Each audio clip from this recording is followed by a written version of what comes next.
কোনোভাবেই মাদকের মরণ ছোবল থেকে রক্ষা করা যাচ্ছে না বাংলাদেশকে। আর এই ব্যবসা রক্ষায় বাড়ছে অবৈধ অস্ত্রের ব্যবহার। মাদক আর অবৈধ অস্ত্র যেন মুদ্রার এপিটোপিট। উপকূলীয় এলাকা থেকে এসব মাদক আর অবৈধ অস্ত্র ছড়িয়ে পড়ছে সারা দেশে। এই ব্যবসার সাথে জড়িত বাংলাদেশ, মিয়ানমার, থাইল্যান্ড, ইন্দোনেশিয়া ও মালয়েশিয়ার আন্তদেশীয় চক্র। পুলিশ বলছে এই চক্রের সাথে জড়িত অন্তত ১৬০০ ব্যক্তি। মাদকদ্রব্য, অবৈধ অস্ত্র ও মানব পাচারের নেপথ্যে কাজ করছে তারাই।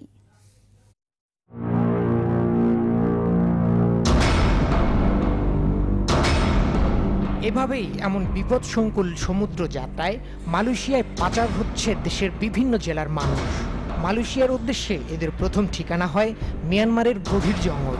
সেই জঙ্গলে মানুষ রেখে ফিরতি পথে ট্রলারে করে আসছে হালের বেশ ইয়াবা।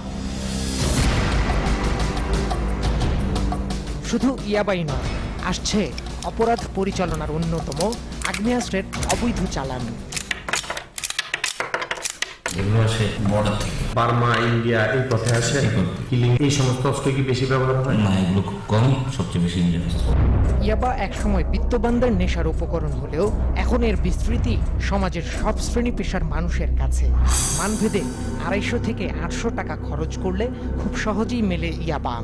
মার্কেটে যে মানুষজনের চম্পা বললেও ছিল, এটার দাম মার্কেটে খুচরা 250। উন্নত মানের যেটা সেটা হলো জিপি, এটার দাম পার পিস খুচরা 500। 7 নামে পরিচিত জিনিসটা, এটারও প্রাইস 500। পাড়া মহল্লার ফ্ল্যাট বাসায় অথবা বস্তি ঘরগুলোতে চলে ইয়াবা, ফেন্সিডিল, গাঁজার মতো মাদকের ব্যবসা। আর যারা এই মাদক ব্যবসার সাথে জড়িত, এলাকায় প্রভাব বিস্তারে তাদেরই প্রয়োজন হয় অবৈধ অস্ত্রের।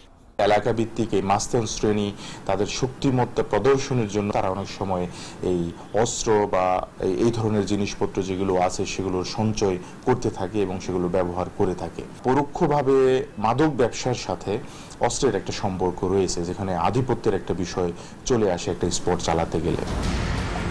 মাদক ও অবৈধ অস্ত্র নিয়ন্ত্রণে যাদের উপর মানুষের ভরসা, তারাই যখন জড়িয়ে পড়ছে এই বিপুল মুনাফার ব্যবসায়, তখন এর নিয়ন্ত্রণ কিভাবে সম্ভব?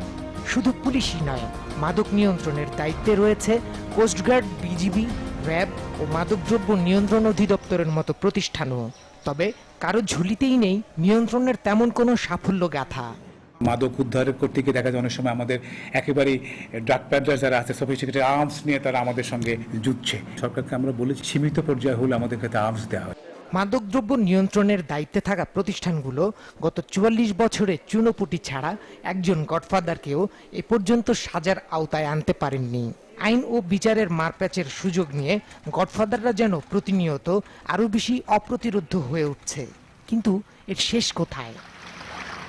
দীপন দেওয়ান, বাংলা ভিশন, ঢাকা।